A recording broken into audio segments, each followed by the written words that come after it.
setting us up and then of making the calls really earlier and as accurate as anybody, but earlier than anyone. And if you walk through it here on the big board, you'll see what I mean. And Anna's right. We were looking at North Carolina and Georgia early on. By the way, where are we now? 280, 224, 270 needed to win. So Trump's over the top, not only in the Electoral College, but it looks right now, we'll see how California comes in, like he'll be the first Republican since '04 to win the popular vote. I think George W. Bush had about a 3 million lead there at the end of the popular vote, and Trump looks like he might very well top that. Anyway, we still have Michigan on the board, Arizona, Nevada. It's not going to matter.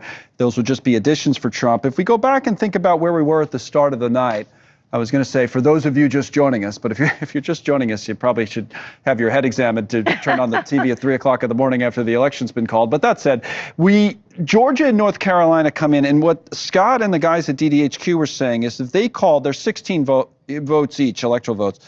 If they called both, and they did, fairly early in the night, relatively speaking, those 32 electoral votes would give Trump 251, and they said it would give him about an 85% chance of winning, right? That's what we knew this coming in. We're thinking, boy, as soon as those get called, he's in good shape. But we're also saying the best path to victory for Kamala Harris would be to win these three, to win Pennsylvania, Michigan, Wisconsin, the so-called blue wall, and it didn't seem out of the question. But the problem for Harris all night long is her margins. They just weren't where they needed to be. And then, eventually we saw it and we're watching it, and they said, yep, Alaska had already gone. So he just needed the 19, and DDHQ made the call first on Pennsylvania, and that was it. Get your colors right, Connell. So you get it right to red, and it was 270.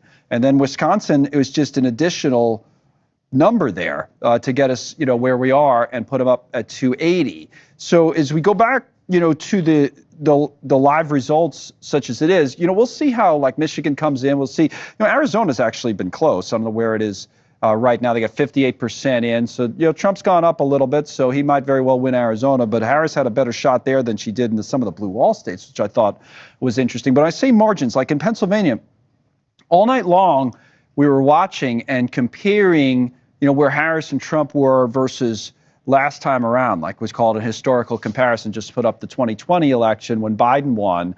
By the way, for Trump to get to 50 in Pennsylvania, almost 51 is a story. Like his number is always the same. This is the third time he's running. He usually gets 48 point something, but now he tops 50% in Pennsylvania. So the thing is, you go in the western part of the state, for example, he was just running up margins in a lot of these counties. Butler County, of course, where the assassination attempt took place. And then even around Philly, like this should all be blue if you're a Democrat, but it wasn't. Like in Bucks County, I mean, this is surprising to see Trump do that well, in Northampton County. So, it's one of those nights. It wouldn't be surprising to see Trump win, but I think to see a lot of these margins, we did have some surprising outlooks. I promised to look at the House, so let me just get an odds on it. They're going 60-40 Republican to take the House, which would obviously be a clean sweep.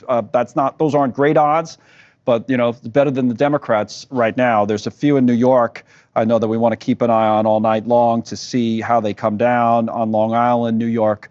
Dems might get that. Gillen's up 51-49, but the other Republican districts that we were watching on Long Island, 17 was another one in the Hudson Valley, lower Hudson Valley. Republicans kept that. So it'll be New York and California will be interesting to watch tonight.